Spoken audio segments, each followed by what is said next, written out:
Acum e rândul să vorbim despre literatura de înțelepciune.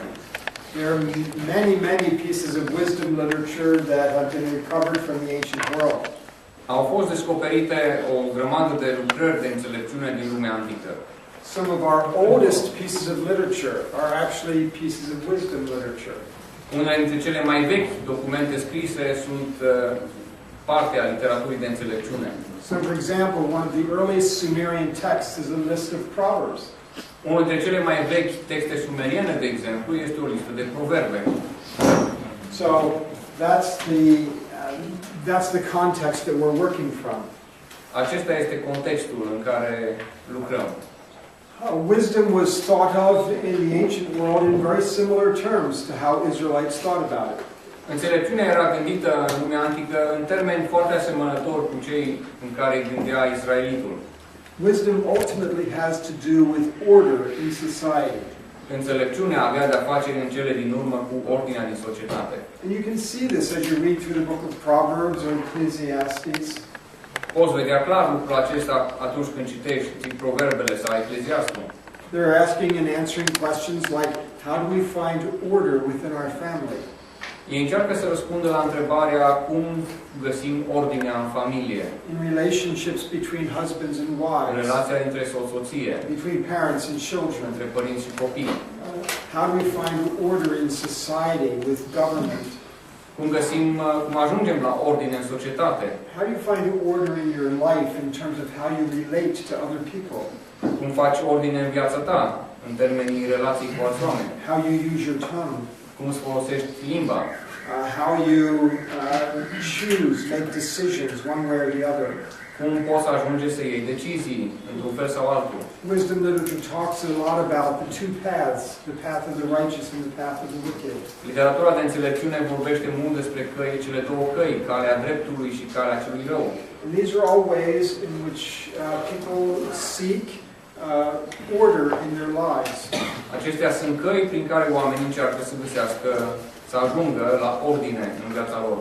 Since creation is involved to some extent in God bringing order, Din moment ce creația este un act prin care Dumnezeu încearcă aduce ordine, we're not surprised to find a lot of discussion about creation in the wisdom literature. nu e de mirare că găsim multe meditații cu privire la creație în literatura de înțelepciune. Wisdom is the pursuit of order.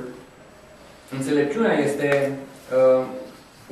un proiect de urmărire a ordinii. And the perception of what will bring order. Și percepția aceea a lucrurilor care aduc ordinea, care conduc acolo. And it's the same thing in the ancient world as it is in Israel. La fel ca și în Israel și în lumea antică. But there are some important differences. Dar există aici și diferențe. As always, you're catching the theme, right? Similarities and Probabil că differences. deja ați prins tema centrală a zilei. Există asemănări, dar există și deosebiri. There is nothing in the ancient world like the statement we find in the Bible that the fear of the Lord is the beginning of wisdom. Nu există nimic asemănător în literatura antică cu ceea ce găsim în Biblie, cum că frica de Domnul este începutul înțelepciunii. The Babylonians certainly had a god of wisdom. Babilonienii, sigur, aveau și înțelepciunii atribuit un anumit zeu. That's Ea or Enki. Ea, zeul Ea sau zeul Enki. And Egypt had the goddess of wisdom, Ma'at. Iar în literatura egipteană era Ma'at, zeul înțelepciunii. But still, the idea of the Lord, Yahweh, being the center and source of wisdom Dar ideea că Domnul, adică Yahweh, este sursa, centrul înțelepciunii, is a different emphasis. este un accent pe care literatura antică nu-l avea. The teaching of the Bible is that in order to perceive wisdom and pursue it, you must do so by an understanding of Yahweh. Înțelegerea Bibliei este că pentru a ajunge, pentru a urmări și a pricepe înțelepciunea, nu puteai face niciunul dintre aceste lucruri decât prin cunoașterea de Dumnezeu. You will only find wisdom if you understand that Yahweh is the source and center. Nu vei afla înțelepciunea decât dacă vei accepta că Dumnezeu este sursa și centrul acesteia. The tree of wisdom, the knowledge of good and evil, of course, was present in Eden. Pomul cunoașterii binelui și răului era sigur prezent în Eden. And we maybe sometimes wonder why it is that God would forbid a tree of wisdom. Și probabil ne gândim, oare de ce Dumnezeu să fie interzis accesul la pomul înțelepciunii? The fact is that wisdom needs to be taught, not seized. Adevărul este că înțelepciunea trebuie deprinsă prin învățătură și nu apucată. The tree is not forbidden because it is evil or wrong. Copacul nu trebuia, rodul pomului nu era interzis pentru că era ceva greșit în asta. The tree is prohibited because there should be a process. Este interzis pentru că cunoașterea trebuie să fie un proces. Wisdom cannot be seized by one's own power. Cunoașterea nu poate fi acaparată prin puterea unui om. It must be taught. Ea trebuie deprinsă, exersată. So the book of Proverbs, for instance, is not intended to be a self-help manual. Cartea Proverbelor nu este intenționată să fie un fel de manual de utilizare la domiciliu Or a distance learning curriculum sau un curriculum de învățare la distanță. that you can do as an independent study. Ce te poate ajuta să deprinzi înțelepciunea pe cont propriu. It is framed as a teaching of a father to a son. Și este gândită în contextul învățăturii pe care un tată o dă fiului său. Because each proverb opens a door of wisdom to be understood. Fiecare proverb deschide o ușă spre cunoaștere. And you learn wisdom at the feet of a mentor. Și înveți înțelepciunea la picioarele mentorului. And so in the garden, when they chose to become like gods themselves, Deci în grădina Edenului, când oamenii au ales să devină ca Dumnezeu and to seize wisdom by să their own means, apuce înțelepciunea prin mijloacele lor proprii, in the process they rejected the idea that God was the source and center of wisdom. în acest proces ei au respins ideea că Dumnezeu este sursa și centrul înțelepciunii. And they rather tried to make themselves the source and center of wisdom. Și s-au interpus în calea acestei surse și au vrut ca ei să devină sursa înțelepciunii. And that is the human condition even today. Aceeași este condiția omului și astăzi. So in the Bible we have the idea that wisdom is to be pursued through a relationship with God. În Biblie găsim ideea că înțelepciunea poate fi câștigată, dobândită printr-o relație cu Dumnezeu. Who is the one who will lead us in wisdom? Cel care ne conduce la primirea ei, la însușirea ei. As we come to understand his role as the beginning of wisdom, the source and center. Pe măsură ce înțelegem, sau în măsura în care înțelegem că El este sursa înțelepciunii. Now that's how I would urge you to think about wisdom as a general category. Acesta este modul în care v-aș sfătui să priviți la înțelepciune ca și o categorie generală. I would like to go on and speak specifically about the book of Job. Acum aș vrea să merg mai departe, vorbind mai specific despre cartea Iov. When we understand the wisdom of the ancient world, we can see the similarities as I've already talked about. Când vorbim despre literatura Orientului Antic, în raport cu Biblia, putem identifica asemănări așa cum am vorbit deja. When we get into the book of Job, we also have some important information from the ancient world that we should try to understand. Când ajungem la cartea Iov, găsim niște informații la care ar trebui să ne gândim cu privire la lumea antică. Job's three friends are basically promoting the perspective of the ancient world. Cei trei prieteni ai lui Iov promovează, de fapt, perspectiva comună a lumii antice. In the ancient world, they believed that if you pleased the gods and did what you were supposed to do to meet their needs, în lumea antică se credea că dacă îi mulțumeai pe zei, oferindu-le ceea ce ei au nevoie, that the gods would bring you prosperity and wealth and favor. Ei, la rândul lor, îți ofereau prosperitate, favoruri, bogăție. In the ancient world, remember, as we've talked about earlier, they believed that their religious duty was to meet the needs of the gods. Datoria religioasă a omului antic era aceea de a-i mulțumi pe zei. So if you failed to do the rituals, the right rituals or the right way, you would anger the god. Astfel încât dacă nu îndeplineai ritualurile așa cum se cuveneau, îi mâniai pe zei. There was no sense in the ancient world, except in Israel, that your religious responsibilities included ethical behavior. Nu exista înțelesul acesta afară de Israel că printre obligațiile tale religioase era și practicarea unei vieți trăite în moralitate. Remember that when we talked about law in the last hour or 2 hours ago. Când vorbeam despre lege înainte, okay, we saw that the gods were interested in justice only because that made the system run smoothly. Am văzut că regii erau preocupați de justiție doar pentru că asta le înleznea funcționarea normală a societății. So there were no ethical obligations to their religious practice. Nu existau obligații morale ale practicii religioase. Only ritual obligations. Oamenii aveau doar obligații de ordin ritualic. When things went wrong in life, they assumed that a god was angry. Când ceva li se întâmpla rău în viață, credeau că zeii au ceva împotriva, vreunul dintre zei are ceva împotriva lui.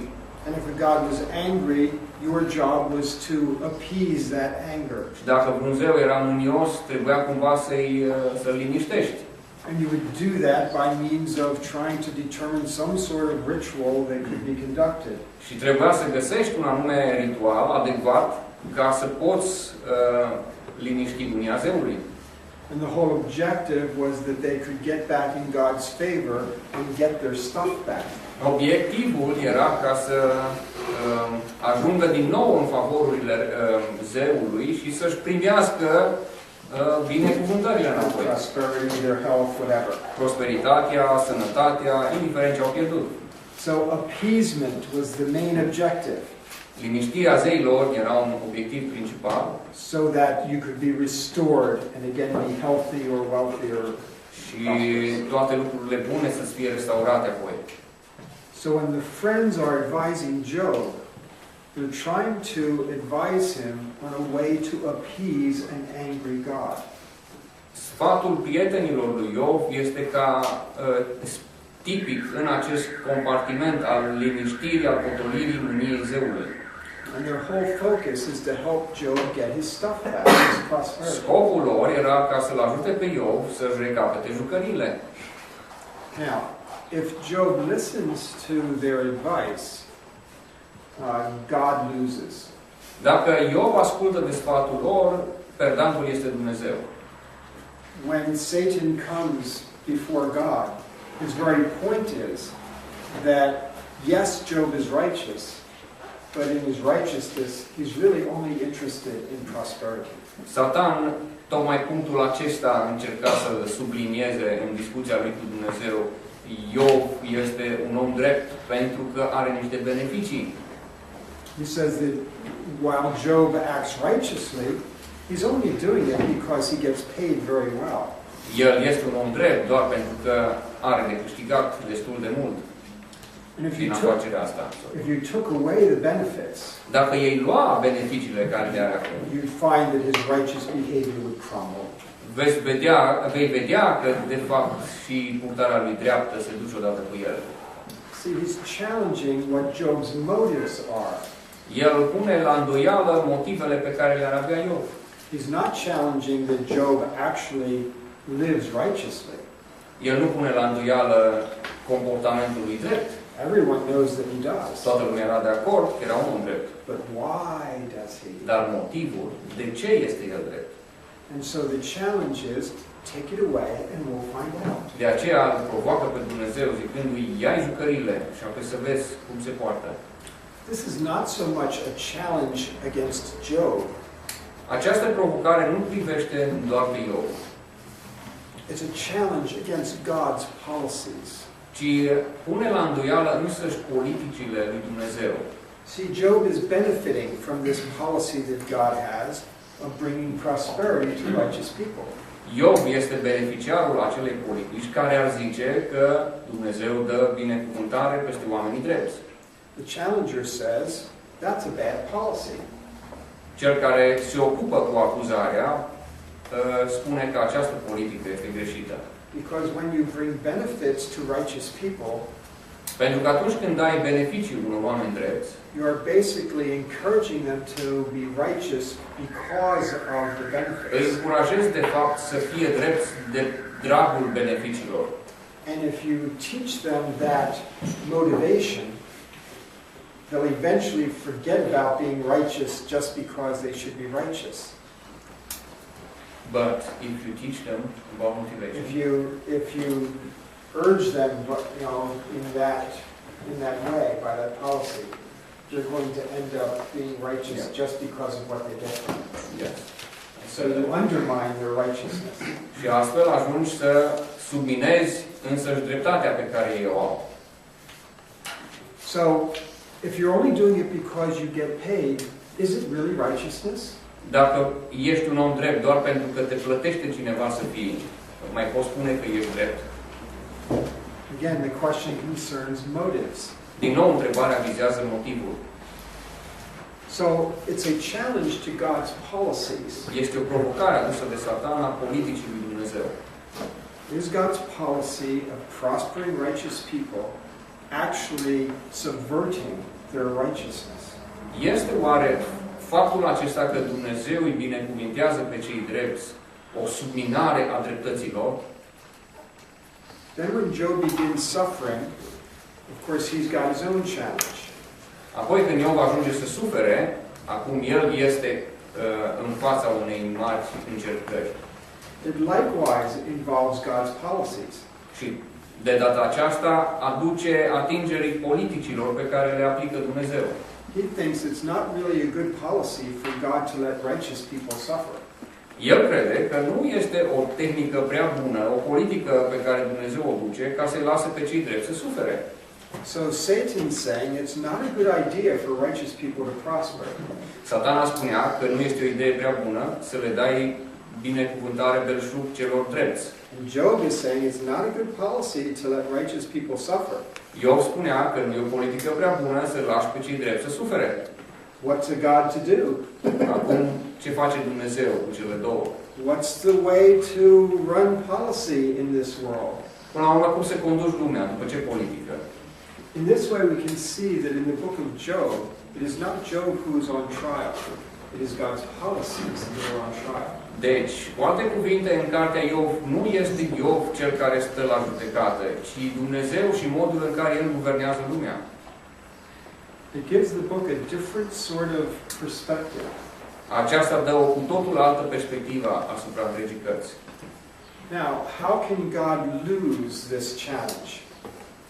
Cum poate Dumnezeu să piardă această partidă? He can lose the challenge if Job, first of all, if Job listens to his wife. Întâi, dacă Iov ascultă de nevastă sa. Because his wife says, that's it, it's over, curse God and die. Nevasta îi spune, asta este, e sfârșitul. Blastă-mă pe Dumnezeu și mori. That would show that Job's motives were only for the good benefits. Asta ar fi însemnat că Iov într-adevăr demonstrează teoria că el a fost un om drept câtă vreme a avut parte de beneficii. And God would lose the challenge. Și Dumnezeu ar fi pierdut Because disputa cu diavolul. that would demonstrate that Job's righteousness was not true righteousness, it was motivated, it was bribed. Pentru că demonstra că dreptatea lui Iov era una motivată, dacă vreți, mituită. The second way God could lose Al doilea mod prin care Dumnezeu putea să piardă disputa is if Job listens to his friends. era acela dacă Iov ar fi ascultat de prietenii lui. Because the friends have said, it's not really about righteousness, Job, it's about getting your prosperity back. Pentru că prietenii lui au zis, nu este nimic aici nu dreptatea este în vizor, ci cum să pui mâna din nou pe bogățiile care le-ai pierdut. Don't worry about righteousness. Don't try to defend yourself. Nu te mai îndreptăți, nu despre dreptate e vorba. Just appease this angry God and get your stuff back. Încearcă să-L potolești pe acest Dumnezeu care e mânios acum și să-ți primești jucăriile înapoi.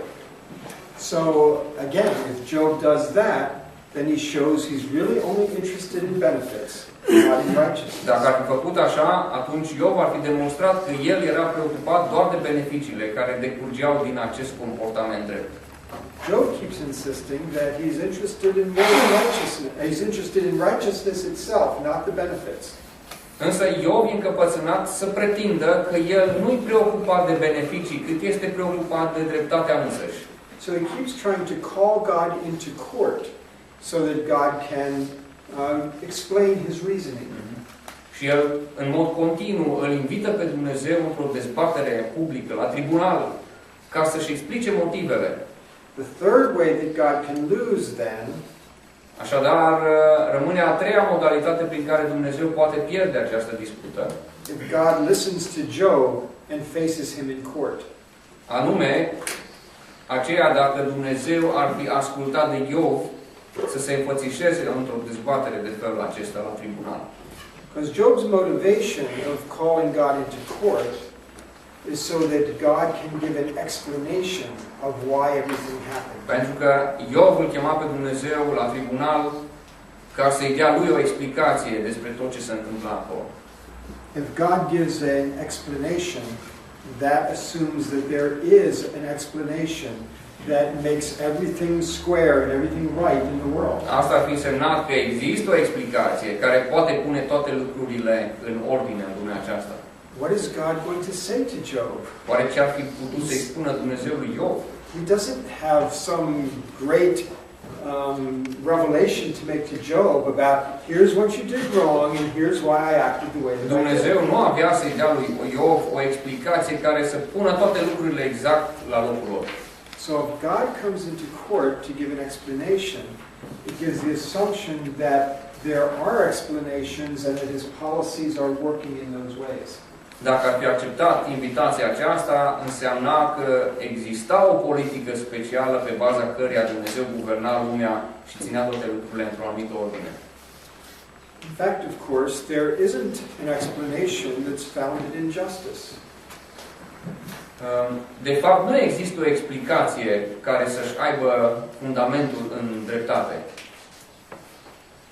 And God does not defend his justice. Dumnezeu nu-și apără dreptatea. He does not say, I had a very good reason to bring that suffering upon you. Dumnezeu nu spune, am avut motive întemeiate să aduc suferința asta peste tine. And here's why you deserved that, or why that had to Uite happen. care e motivul pentru care ai primit-o, uite din ce cauză meriți. God doesn't do that. Dumnezeu nu face așa ceva. He doesn't come in a court setting. Dumnezeu nu acceptă să intre în jocul dea tribunalul. See, Job believes that he is like a defendant in a criminal case. Iov se crede un fel de apărător într-un proces. He thinks he's been accused of wrongdoing and he has to defend himself. El crede că este acuzat pe nedrept și aici își ține apărarea. He's trying to shift his situation so that he can become a plaintiff in a civil case. El încearcă aici să schimbe cumva contextul și să ajungă un fel de procuror într-un caz civil. In which wrongs have been committed against him. Și să demonstreze că i s-au făcut anumite nedreptăți. What he doesn't know is that he's actually the star witness in God's defense. De fapt, el nu-și dă seama că este cel mai important martor într-un proces pe care Dumnezeu îl duce. So when God comes to Job, he doesn't come as one who has been called into court, summoned, given a court order. Când Dumnezeu apare, el nu apare că a primit o citație din partea lui Iov. Trebuie să te prezinți la data de, la ora de, în sala de. Instead, it tells us that God comes in the whirlwind. De fapt, Dumnezeu se prezintă aici venind într-un vârtej, which in other places is connected to judgment. Care este legat în alte contexte biblice de judecată. He's not there to enter into negotiations. El nu vine dispus să facă negocieri. He's coming and he's angry. El vine acum în calitate de Dumnezeu mânios. You'd think that Job would be the angry one, and he's had those moments. Ai crede că că Iov este cel mânios și într-adevăr a avut și el scăpările în această privință. But God is coming with a point to make. Dar Dumnezeu când vine, El vine ca să precizeze niște lucruri.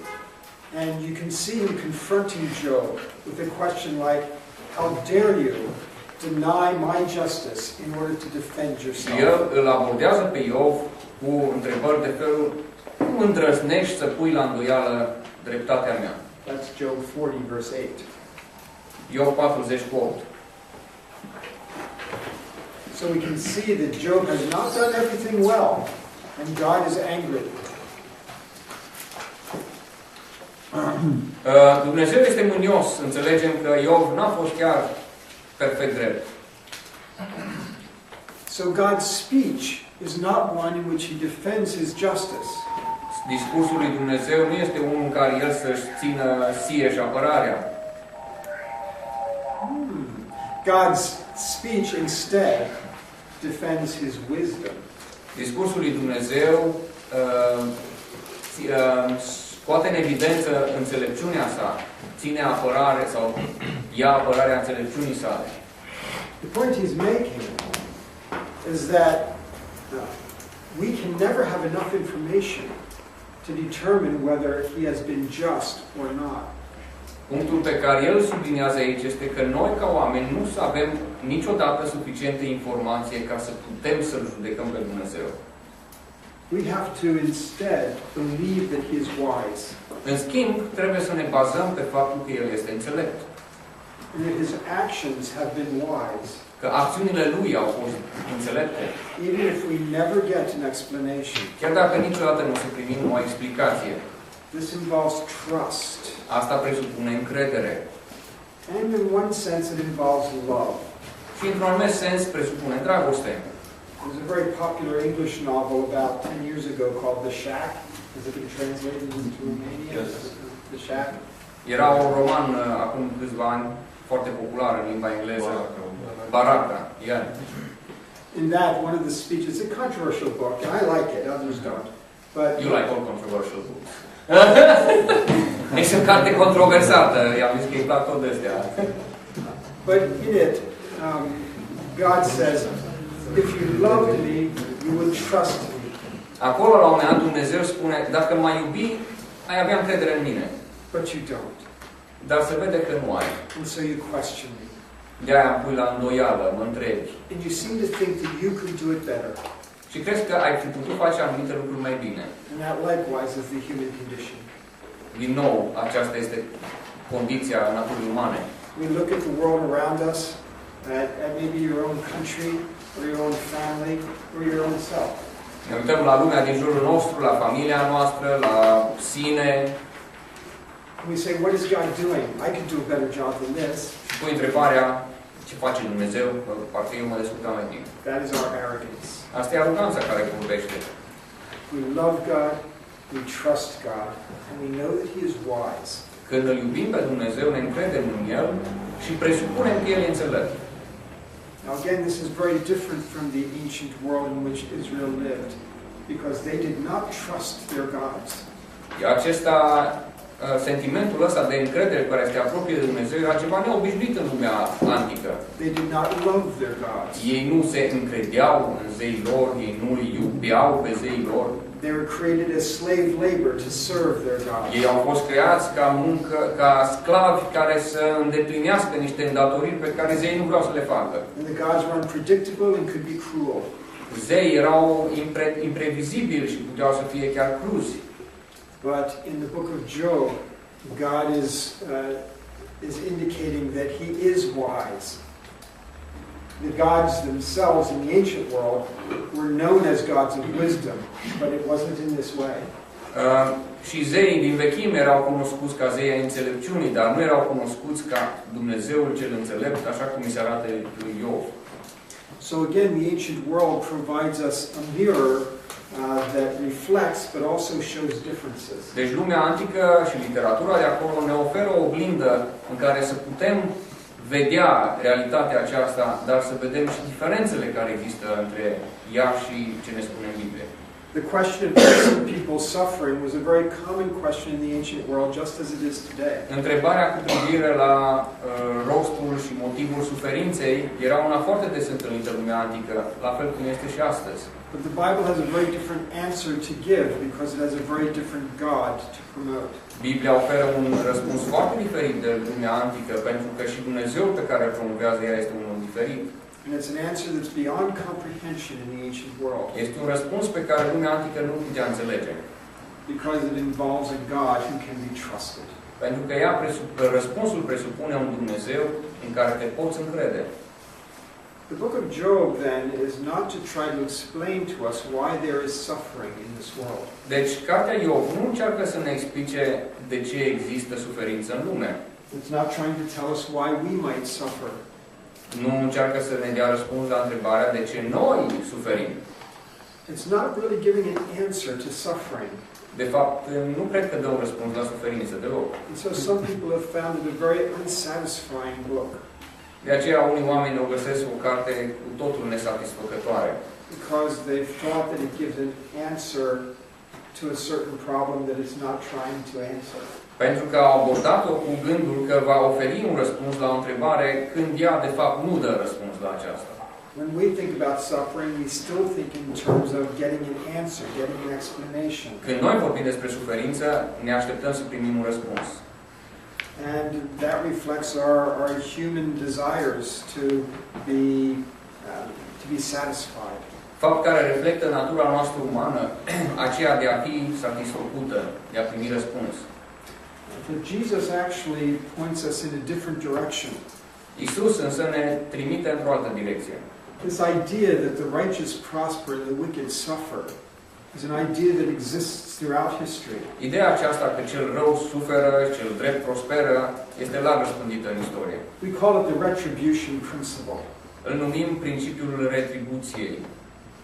And the Bible talks about it a lot.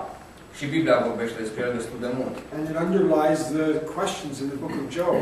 Și întrebări sunt subliniate chiar și în cartea Iov. And it's something that people still think a lot about today. Chiar și astăzi mulți gândesc despre There are many people in our churches who believe that if you're suffering, it's because you've done something to deserve it. Sunt mulți oameni în biserici care cred că dacă suferi, ai făcut ceva să meriți. And so if someone gets cancer, suddenly everyone's looking at them suspiciously. Așa că dacă cineva se îmbolnăvește de cancer, toți ceilalți se uită cu suspiciune la el. It's also taught in our churches that if we are faithful people, we will be prosperous. Se mai învață prin biserici că dacă ești credincios Domnului, trebuie să fii și prosper. That God doesn't want us to suffer, that He has prosperity just waiting for us. Că lui Dumnezeu nu-i drag să ne vadă suferind, El are prosperitatea pregătită pentru noi, abia așteaptă să ne dea. Yes, the right and retribution principle is alive today in our churches. Principiul retribuției este bine mersi în bisericile noastre. But the book of Job has told us that the retribution principle is too simplistic. Dar cartea Iov ne învață că acest principiu este prea simplist. And that if our motivations are to gain prosperity, that is the very fault that Satan identified. Și însăși ideea că motivația de a fi drept pentru a câștiga ceva de la Dumnezeu este ideea pe care a vehiculat diavolul însuși. Jesus is confronted by the retribution principle question. Și Isus s-a înfruntat direct, s-a confruntat cu această întrebare ridicată de principiul retribuției. It comes in John chapter 9, where the disciples, walking with Jesus, pass the man who has been born blind. Când ucenicii au trecut pe lângă omul născut orb împreună cu Domnul, and they ask the question in those first couple verses, who sinned, this man or his parents? și ridică întrebarea, cine a păcătit? Omul acesta sau părinții lui? After all, someone must have done something to deserve this suffering. Cineva trebuie să fi făcut ceva vrednic de o asemenea suferință. Or of course it's the classic conundrum. Well, we have the same word, isn't it? The classic conundrum. Because if it was his parents that sinned, then why is he suffering? Dacă părinții lui au păcătuit, atunci de ce suferă el? It can't be he that has sinned because he was born this way. Nu poate el să fi fost vinovat pentru că el s-a născut în felul acesta. They think they've got Jesus in a corner. Și cred că l-au băgat la colț pe Iisus. And they hope to get the answer of the ages. Sperând că acum în sfârșit ei sunt cei privilegiați să primească răspunsul pe care omenirea îl așteaptă de veacuri. For this classical philosophical problem. Pentru această problemă clasică în filozofie. And as usual, Jesus outsmarts them. Și ca de obicei, Iisus e mai înțelept decât ei. You notice his answer. It's a very instructive one. Răspunsul este foarte instructiv. He says it is neither this man nor his parents who have sinned. El zice, nici omul acesta, nici părinții lui n-au păcătuit, but so that the glory of God might be demonstrated. și s-a născut așa să se arate în el lucrările lui Dumnezeu. Now Jesus is not saying that the reason this man was born blind was so that I could heal him. Vedeți că el nu spune că omul acesta s-a născut orb, așa încât eu să-l pot vindeca astăzi. In other words, he's not giving a reason or a cause. El nu evită să dea un motiv sau o cauză. He's not looking at the past to find out what was done in the past. El nu se uită în trecut ca să găsească ceva ce s-ar fi întâmplat acolo. And that's what we're often doing when we ask the question, why?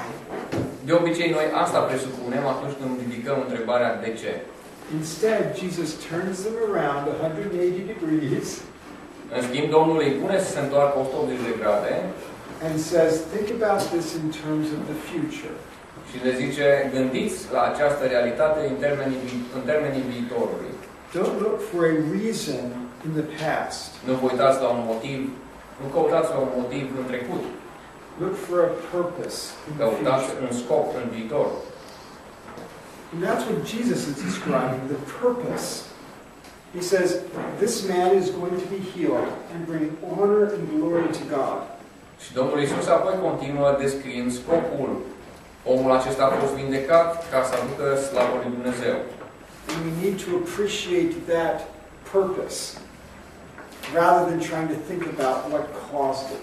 Trebuie să ne minunăm de scopul acesta în loc să mai degrabă decât să ne uităm la vreo cauză pe care ar fi putut să o aibă.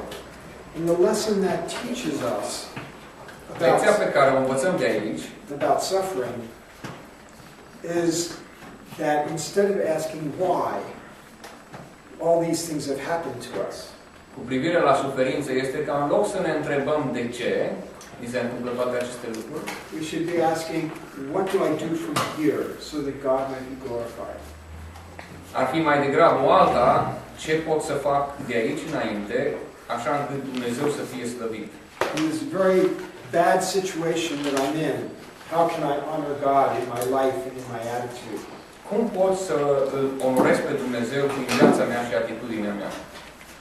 In this commentary that I wrote, you'll notice on the back that a second name is Kelly Lemon Descano. Pe cardul ăsta despre cartea, comentariul la Iov pe care am scris-o, pe spatele ei veți găsi un numele unei alte persoane, Kelly Lemon Descano. She was a student of mine just a few years ago. Ea a fost o studentă de-a mea câțiva ani în urmă. And since the writing about the book of Job requires one to talk about how to think about suffering, Din moment ce cartea Iov presupune pe cineva care a trecut prin experiența suferinței, I recognize that there will be a problem mi-am dat seama că o să fie o problemă, because I haven't suffered very much in my life. pentru că eu n-am prea avut parte de ea. So it's difficult for me to talk realistically to people who have suffered. Pentru că pentru mine ar fi imposibil să vorbesc cu oarecare realism despre așa ceva. Because they would say, you haven't earned the right to talk to me about Mai ales suffering. unor oameni care trec prin suferință și care se uită la mine zicând, tu n-ai dreptul să ne predici nouă. So I enlisted Kelly to help me. Așa că am rugat-o pe Kelly să vină să mă ajute. Kelly was in a car accident when she was 12 years old. Ea a trecut printr-un accident de mașină când avea 12 ani. And she had some damage to her spine and her neck, so that she lost the use of her right arm. A fost lovită grav la coloana vertebrală, așa că n-a mai putut folosi mâna dreaptă. They didn't amputate it because they said sometimes the nerves heal and you get your use back. Nu i-au amputat mâna pentru că au zis nervii uneori se vindecă și s-ar putea să ajungi să o refolosești. So she walks around with a dead arm. Așa că ea umblă cu o mână moartă, practic. She's right-handed, so she has to try to just use her left hand. Era o persoană care scria cu dreapta, deci a trebuit să învețe să scrie cu stânga. Her pain is terrible. Durerea prin care trece încă este teribilă.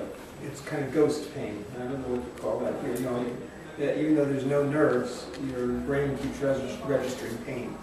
Este un tip de durere care are un anumit nume. Medications barely affected at all and all have side effects. Medicamentația pe care ea nu prea își atinge scopul și are efecte colaterale. She's had many surgeries to try to fix things in her spine or her neck. A avut mai multe operații care să o ajute să îi pună lucrurile în ordine în coloana vertebrală. None of them have worked and most of them have made things worse. Cele mai multe dintre ele au agravat și mai mult lucrurile. In the process, she has gotten into debt very deeply for her medical expenses. În procesul vindecării a ajuns să se împrumute și a ajuns în datorii foarte mari. Here's a young woman who understands suffering.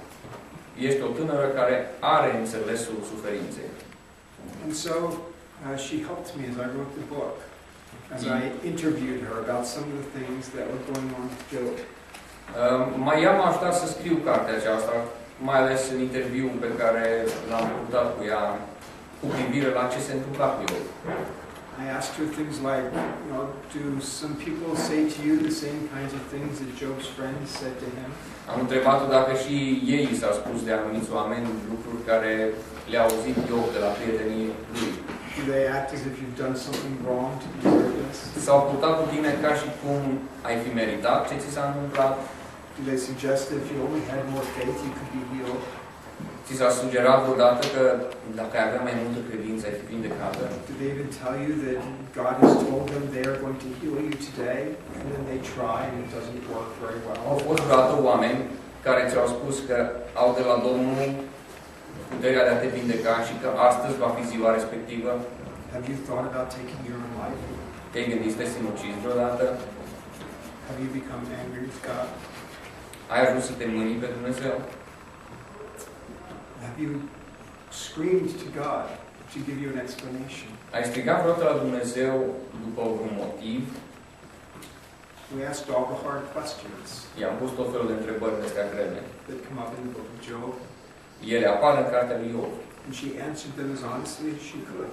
Și a răspuns cu onestitatea de care era capabilă. One of the most powerful things she said to me Unul dintre lucrurile cele mai profunde pe care mi le-a spus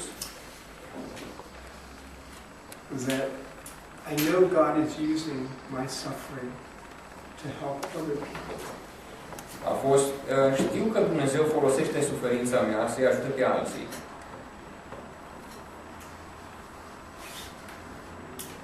But sometimes I wish you would use someone else, just for a little bit. Dar uneori simt nevoia ca Dumnezeu, măcar pentru o scurtă vreme, să se folosească și de alții. So tired, Pentru că am obosit. and I hurt. Mă doare. Yet through all this, Kelly worked through it. În ciuda tuturor necazurilor prin care a trecut, Kelly a trecut prin ele.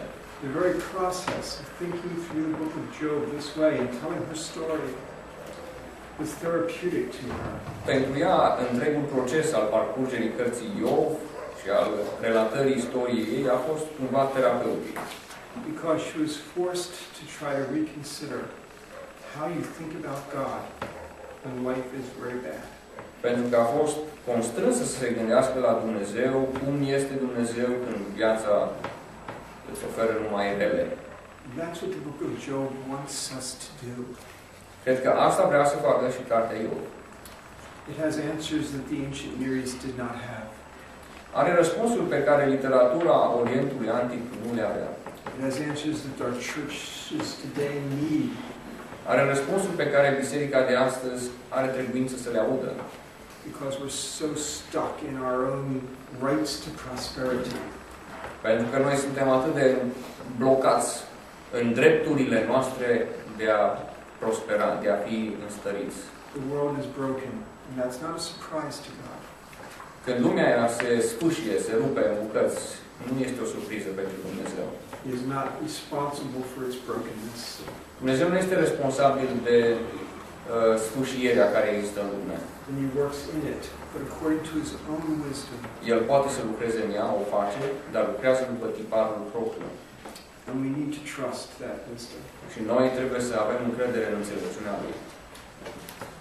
I'll end with a passage in the benediction in Romans 11, because now we'll have a new understanding of this. Acum că am o nouă înțelegere asupra acestei realități, aș vrea să închei cu un pasaj, Romans 11, Yes. din Romani 11, Starting in verse 33. începând cu 33. Oh, the depth of the riches of the wisdom and knowledge of God. O adâncul bogăției, înțelepciunii și științei lui Dumnezeu. Notice the emphasis right there on wisdom. Accentul, cred că îl observați, pus acolo pe înțelepciune. Focusing on that. And it's deep. We can't understand His wisdom. Nu putem să o înțelegem, este prea adâncă. The next line, how unsearchable His judgments. Cât de nepătrunse sunt judecățile Lui. That word judgments is likewise justice. Judecată înseamnă justiție. We can't understand how His justice is working in this world. It seems a mystery to us. Pare că modul în care justiția Lui este activă în lume e un mister pentru noi.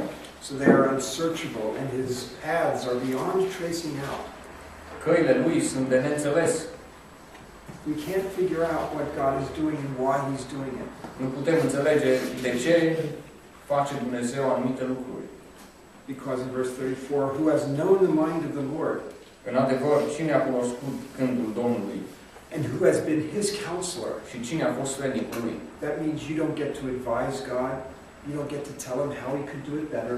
Asta înseamnă că tu nu ești în postura de a-i spune lui Dumnezeu cum să facă anumite lucruri mai bine. You don't get to tell Him, I have a better idea. Nu poți să ajungi să-i spui, cred că am o idee mai bună asupra acestui lucru. And here's how you can fix my situation. Uite cum ar trebui să rezolv problema mea. We are not God's counselors. Noi nu suntem sfetnicii Lui. Who has ever given to God that God should repay them? Cine i-a dat ceva întâi ca să aibă de primit înapoi? God doesn't owe you anything. Dumnezeu nu-ți datorează ție nimic. You haven't deserved a certain kind of treatment. Nu meriți un anumit tip de tratament? And then it ends on the right point. For from Him, and through Him, and for Him are all things. Și apoi finalul exact cum trebuie să fie. Din El, prin El și pentru El sunt toate lucrurile. And as Jesus indicated in John 9, to Him be the glory forever. A Lui să fie slava în veci.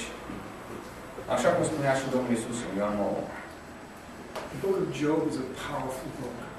Cartea Iov este o carte foarte And profundă, very relevant for today. foarte relevantă pentru noi astăzi. But we are going to find its strength as we understand it in contrast to the ancient world. Dar îi vom găsi puterea doar dacă o studiem în comparație cu literatura antică. And when we're able to step out of the questions that we have, Și dacă reușim să depășim faza cu întrebările care noi le avem, in order to understand what the book's questions are and what answers it ca are. să înțelegem exact ce întrebări ridică cartea. Vă mulțumesc!